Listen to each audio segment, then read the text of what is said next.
तपाईको त्यो रेडियो हैन त्यस पछाडी हजुर रेडियो हुँदै थिएटर पुग्नुभयो अलिकति म आफै पनि थिएटरमा त्यो अभ्यास गरिरहेको व्यक्ति भएको भएर मलाई थिएटरको बारेमा कुरा गर्नु चाहिँ म अलि बढी त्यो फ्यासिनेट हुन्छु हैन कसरी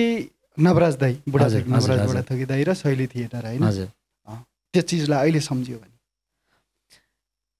त्यो मेरो लागि त एकदमै त्यो सरप्राइज नै थियो हैन म त्यहाँ थिएटर जान्छु भन्ने रेडियोमा काम गरिरहेको बेलामा नवराज सर चाहिँ थिएटरमा गर्नुहुने रहेछ हैन थिएटर सरको थिएटर रहेछ त्यसपछि के गर्दा गर्दै सर उहाँ हुनुहुन्छ भन्ने थाहा पाएँ हैन अनि के कामले हो कि के गरेर म थिएटर नाटक चलिरहेको थियो त्यतिखेर फेस्टिभल चलिरहेको थियो शैली थिएटरमा चाहिँ जहिले पनि बाल फेस्टिभल थियो अनि त्यो चलिरहेको बेलामा रेडियोबाट रिपोर्टिङ गर्न जाने हिसाबले म पनि त्यो फेस्टिभलमा गएँ अनि त्यहाँ चाहिँ सर अध्यक्ष नै हुनुहुन्थ्यो सरकै थियो नाटक घर चाहिँ अनि म ब्याक स्टेजमा त्यो नाटक तयारी गरिरहेको नाटक पर्फर्म गरेको बिहाइन्ड द सिनहरू प्रोसेसहरू सबै मैले त्यो रिपोर्टिङ गर्ने बेलामा देख्न पाएँ अनि मलाई त रमाइलो लाग्यो हैन अनि उखो गीत पनि गाइरहेछन् नाचे पनि रहेछन् अभिनय पनि गरिरहेछन् लाइटहरू पनि छ लेखी पनि रहेछन् हैन कस्तो सबै कुरा एकै ठाउँमा जस्तो भयो त्यसपछि मैले सरलाई ल सर म पनि जान्छु हैन मलाई पनि ल केही गर्न सक्छु कि हैन म पनि ल आउने जाने गर्छु भनेपछि ल आउने जाने गर न भनेपछि म नाटक जाने कामहरू हेर्ने सरसँग बस्ने अब रेडियोमा पनि सँगै उता पनि सँगै जस्तो भएर अलिकति धेरै नजिक हुन पाएँ त्यसपछि ल नाटक गर न त भन्ने कुरा भयो सिधै नसिकिकन सिधै मैले नाटक गर्ने अवसर पाएँ अभिनय पनि गरेँ त्यसमा ल तिमी गीत लेख्छौ पनि होइन गाउँछौ पनि होइन भन्नुभयो ल एउटै गीत लेख भन्नुभयो अनि गीत लेखेँ नाटकको लागि सबैले राम्रो भनिदिनु भयो त्यो गीत पछि मैले रेकर्ड पनि गरेँ कसरी भन्ने मेरो पहिले गीत थियो त्योभन्दा अगाडि चाहिँ मैले त्यो नाटकमा लेखेको गीत हो पहिलो मैले लेखेको गीत अनि त्यसपछि उता रातो पुलमा ल आफै घर बनाउने भन्ने कुरा भयो नाटक घर गराउन सुरु गरियो त्यसपछि 2 कि 3 वर्ष त म नाटक घरमै बस्ने त्यहीँ सफा गर्ने त्यहीँ म्यानेज गर्ने त्यहीँ नाटक गर्ने गरेर 2 वर्ष जल्ती त म नाटक घरमै बसेँ 3-4 वर्ष बितेको पत्तै भएछ त्यही ड्युरेसन हो तपाईँ नाटक घरमा अब त्यो सिकाइको क्रममा अल्झिनु भयो अनि त्यही ड्युरेसन हो दाइको करियरको ग्रोथ अथवा त्यो देखेको प्रत्यक्ष रूपमा दाइको हो म यता रेडियो हुँदै नाटकतिर लागेँ अनि दाइले पनि थाहा थिएन म नाटकतिर लागेको छु भन्ने म पनि अब प्लान नगरिकन आउने जाने गर्दा गर्दै म अलिकति गहिरी तरिका लाग्न थालेछु त्यसपछि दाइले अब विश्वास जहिले पनि फ्यामिलीले चाहिँ दाइले बाबाआमाले चाहिँ ल नराम्रो बाटो लाग्दैन हैन लज्जै गर्छ हैन आफ्नो हिसाबले आफ्नो खुसीले भन्ने नै थियो अनि म नाटकतिर यताउता लागेको दाइले धेरै समयसम्म पनि थाहा थिएन अनि के गरिरहेको छु भन्दा म यस्तो गरिरहेको छु भनेपछि 81 दाइले नाटक हेर्न बोलाएँ अनि दाइ त्यतिखेर मेरो नाटक हेरेर रु पनि भएको थियो मलाई यस्तो अँगालो मारेर प्राउड अफ यु भनेर रुनु भयो अनि मलाई अझै त्यो उत्साह गर्न सक्ने रहेछु भन्ने भयो अनि त्यो बिचमा यता दाइको फेरि म्युजिकल जर्नी भिडियोको कामहरू अगाडि बढिरहेको थियो अनि दाइको राम्रो हुँदै गयो गानाहरू चल्यो भिडियोहरू मन पराइदिनु भयो त्यसपछि म पनि यता नाटक सिकिरहेको भएर दाइसँग भिडियोमा काम गर्ने अवसर मिल्यो अनि दाइको भिडियोको कुराहरूमा यताउता बिहाइन्ड द सिन बसेर त्यो क्रिएटिभली काम पनि गर्न पाएँ त्यसरी नै बढ्दै गयो कस्तो अनुभूति हुन्थ्यो क्या तपाईँलाई अब तपाईँ आफै पनि एक हिसाबले नाटकमा पुगिसकेपछि चाहिँ कलाकारितालाई हेर्ने एउटा दृष्टिकोण होइन विचार निर्माणको कुराहरू सामान्यभन्दा अथवा हामी नर्मल्ली गर्दा पनि नसिक्ने भन्ने कुरा त होइन कति कुरा अनुभवले सिकाउला कति कुरा पढाइले सिकाउला कति कुरा परिस्थितिले गर्दै सिकाउला होइन तर नाटकमा गएपछि चाहिँ त्यो वैचारिक रूपमा मान्छेलाई बलियो बनाउन अथवा समाज बुझ्न होइन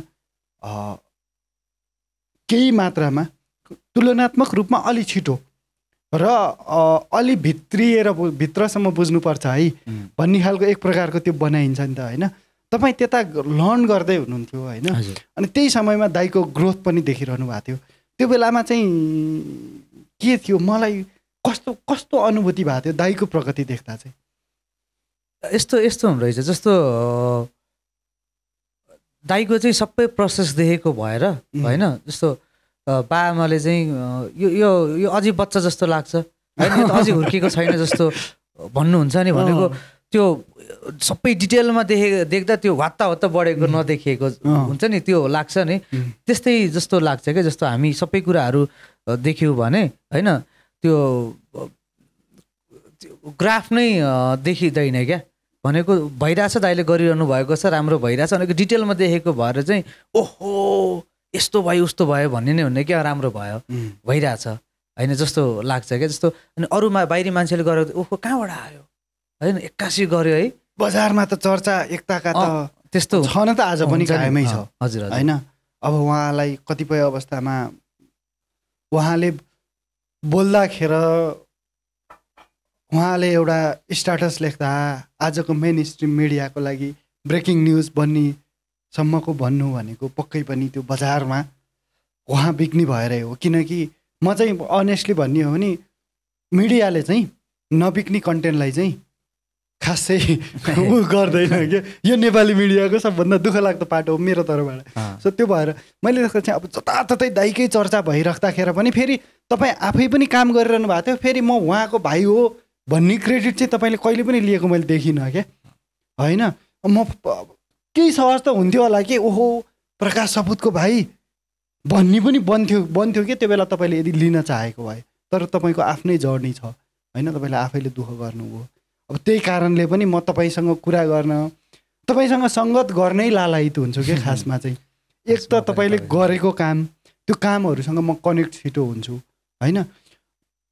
अब त्यहाँबाट अघि कुरा आइहाल्यो कसरी अलिकति सुनौँ जस्तो लाग्यो। हो र गुरै गरम क्या हो सर्च गरेर सुनाउला क्या होइन, सुनाउँ न थोरै। त्यो सुरुको गीतै त्यही हो होइन। हो यो गीत चाहिँ एउटा नाटक थियो हाम्रो माटोको फुल भन्ने, मेरो पहिलो नाटक। अनि त्यहाँ एउटा सिन थियो, अन्जान दुईजना केटाकेटी चाहिँ जङ्गलमा भेटेको होइन, दुईजना एउटा फुल खोज्न माटो खोज्न गएको दुईजना क्यारेक्टर चाहिँ अन्जान क्यारेक्टर भेटेर अनि त्यो मन परेको एकअर्का। अनि यो फिलिङ्सलाई चाहिँ नाटकमा देखाउने तरिकाले गीत लेख भन्नुभयो नवराज सरले। अनि त्यसपछि मैले लेखेको थिएँ,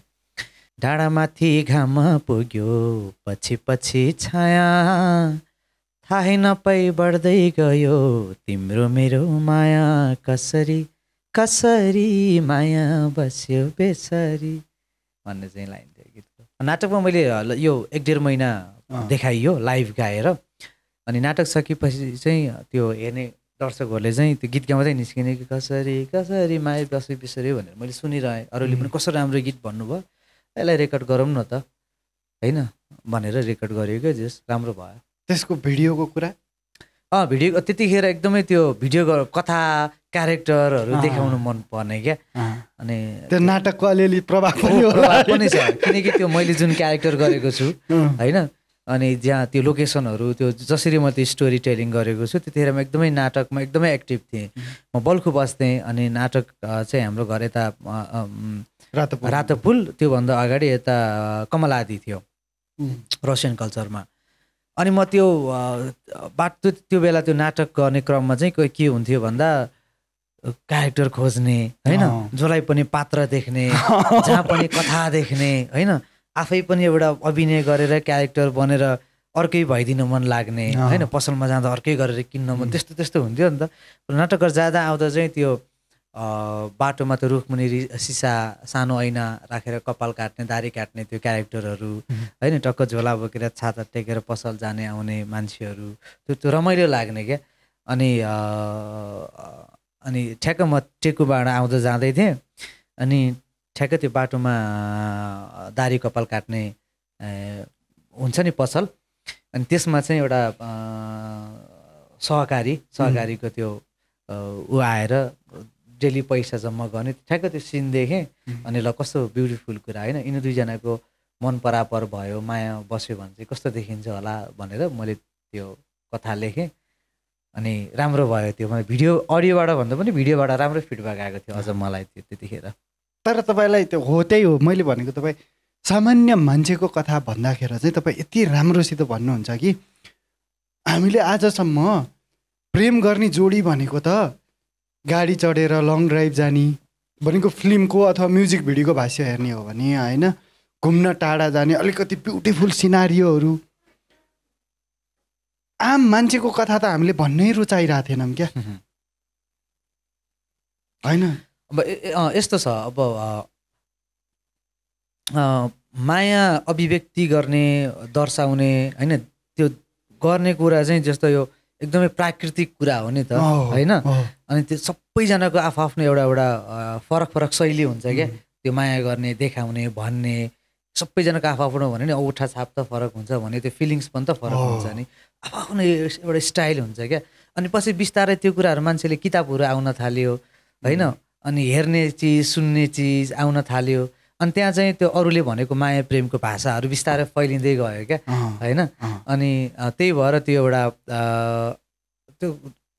भन्नुपर्छ होइन, माया भनेको त यो हो, यसरी गर्नुपर्छ भनेर कहिलेकाहीँ त्यो मान्छे त्यो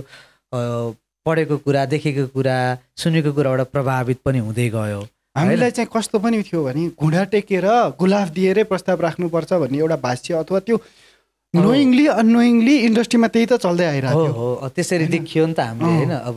नत्र पहिला अब त्यो त होइन नि त होइन, जसरी गरे पनि हुन्छ, पहिला कसरी गर्थ्यो होला, अथवा त्यसरी गरेर त्यसलाई देखाइएको हो कि यो एकदमै रहस्यमय। अनि तपाईँलाई चाहिँ त्यो होइन, तपाईँलाई मैले अहिले पनि भन्न खोजेको चाहिँ तपाईँले त्यो देखाउँदाखेरि चाहिँ हरेक मान्छेले प्रेम गर्छ भन्ने चिज अब तपाईँले त्यो इन्टेन्सनली त्यही कुरा देखाउन बनाउनु भयो भएन, त्यो तपाईँको पाटो भयो। तर मैले त्यसरी देखेँ कस्तो ब्युटिफुल यार। मैले पनि हरेक दिन हरेकचोटि कपाल काटिरहेको छु, तर मैले कपाल काट्न जाँदाखेरि बरु केसम्म इमेजिन गरेँ भने म यस्तो दारी काट्छु होइन, दारी काट्दा काट्दै कुनै दिन त्यो मान्छेको हात चिप्लिएर मेरो घाँटी रेट्यो भने के होला भन्ने मैले इमेजिन गरेँ। आफै गर्नुहोस् यो नजानुहोस्